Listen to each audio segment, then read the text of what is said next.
Hi guys, the dub chord sample you're hearing on this track here is from my Dub Alchemy sample pack, and there's a link for that right here and down in the comments. And if you'd like more content like this, exclusive content, Ableton live sets, samples and more, that's all available via my Patreon. There's a link for that right here and down below. Let's get to this.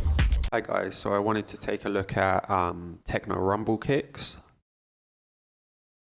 And in particular, there's a compressor called the Molot, and this compressor is really popular in the techno communities. It's a free compressor. Let's grab a kick drum. I'm going to go into the core library because there's a really nice selection of samples in here.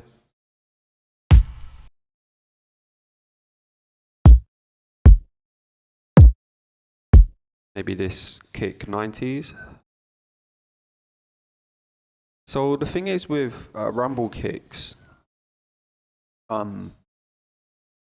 is you're generally using like spatial effects like reverb and combining the wet signal of the reverb and the dry signal of the kick, and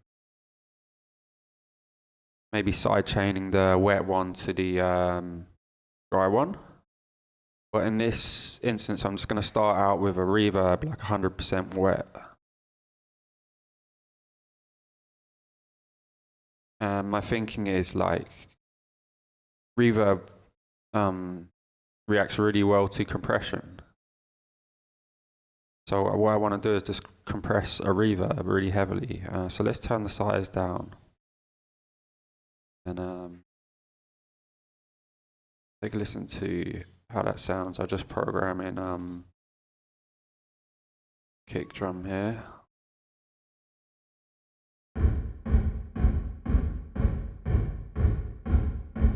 So give it a bit of a longer.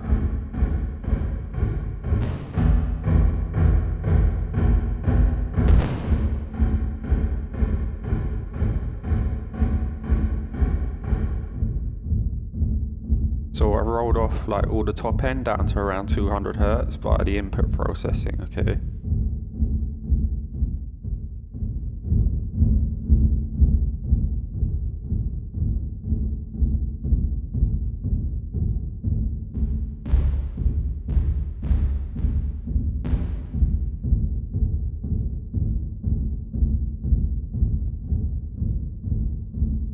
So let's make it mono, because low end sounds, like low frequency sounds, generally should be mono according to nature, you know. I think of it as like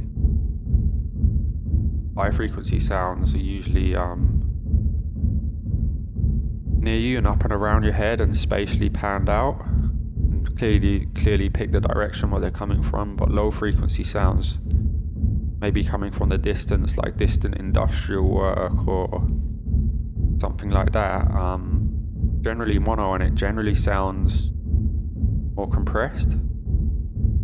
So this is where the compressor comes in. So this is Molot, and it works really good if you just slam it, I think.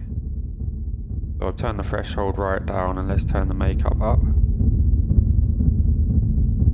And you have input processing, which is like a high pass filter.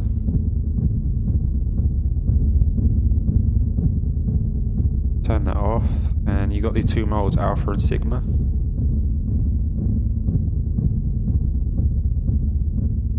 Ratio. So you can hear it's kind of breaking up the sound in a really nice way.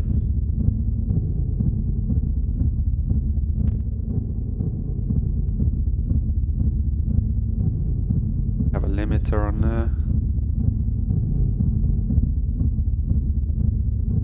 It's not actually doing anything right now.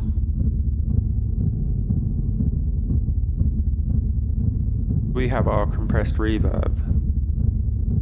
Let's bring in some dry signal.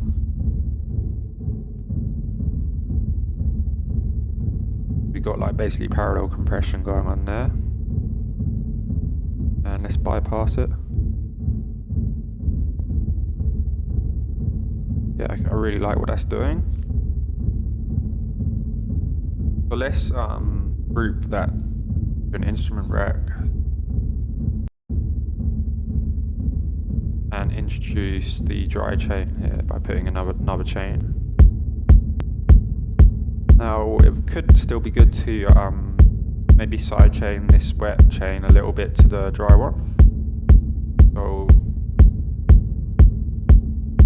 grab a compressor,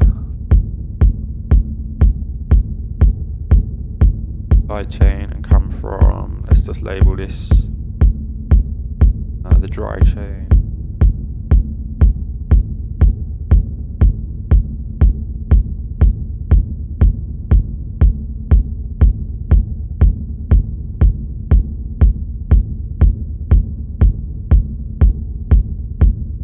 Get some side chaining going on.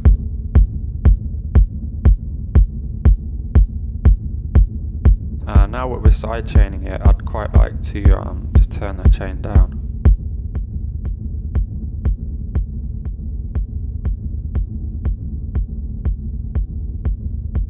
And let's put ability on here,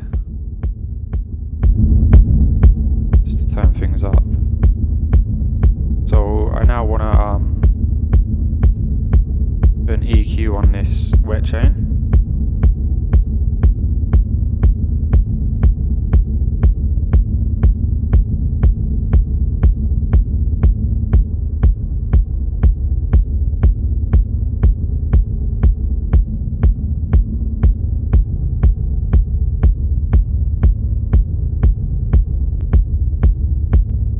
Around with the reverb here. What about the diffusion network?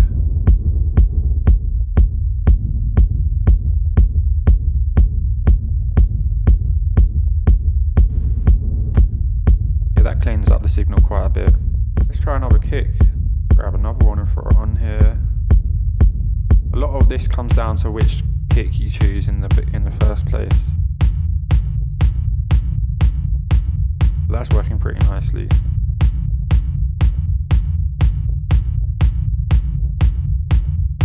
Let's try changing the quality of the reverb.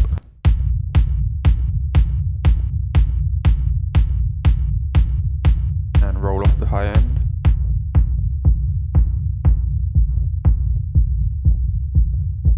It works pretty good if you roll off the high end pretty nicely, and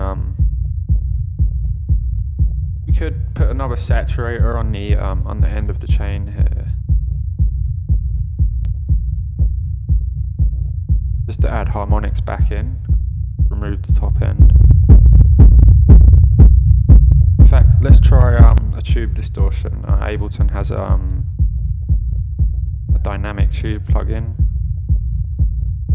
Just scroll through the presets. With tube distortion, don't be afraid to just roll it off, but we got like a parallel mix.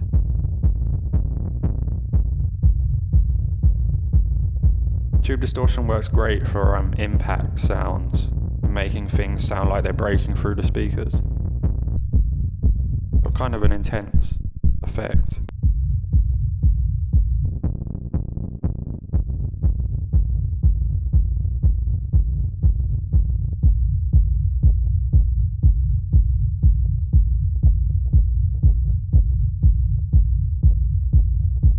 I'll go for the broken tube preset.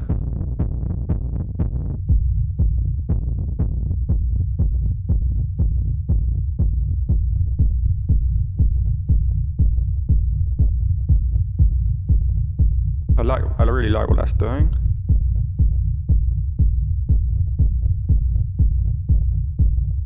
Maybe let's play around with the filter envelope in the sampler here.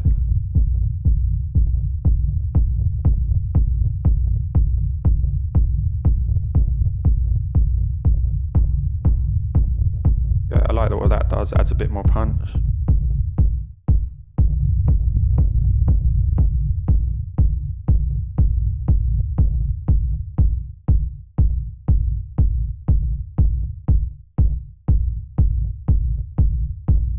I just brought down the decay time and the reverb,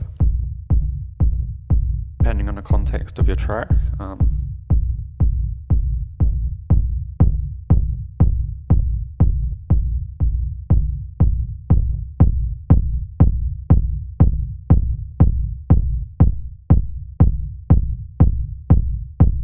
Sounds a bit more upfront and immediate. Okay guys, so I sampled the rumble kick into an audio track, okay? And I've warped it a little bit. So what I did is I zoomed right in. Let's just disable both these warp markers quickly. What I did was I zoomed right in and I put a warp marker right at the end of the initial kick before the rumble, and another warp marker kind of in the middle of the actual kick, and I just stretched it out, and that kind of did a nice thing to the rumble. I then got a bit crushing plugin called the Tritic Crush. This is a free bit crusher, and I've given it a bunch of drive, down sampling, and some filtering, and I'm modulating the frequency of the filter.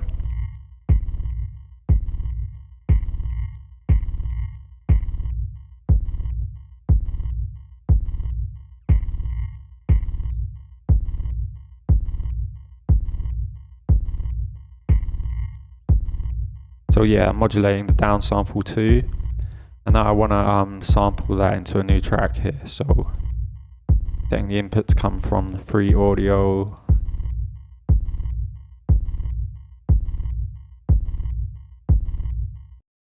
Alright, so we got our sample there, and let's drop that into a sampler.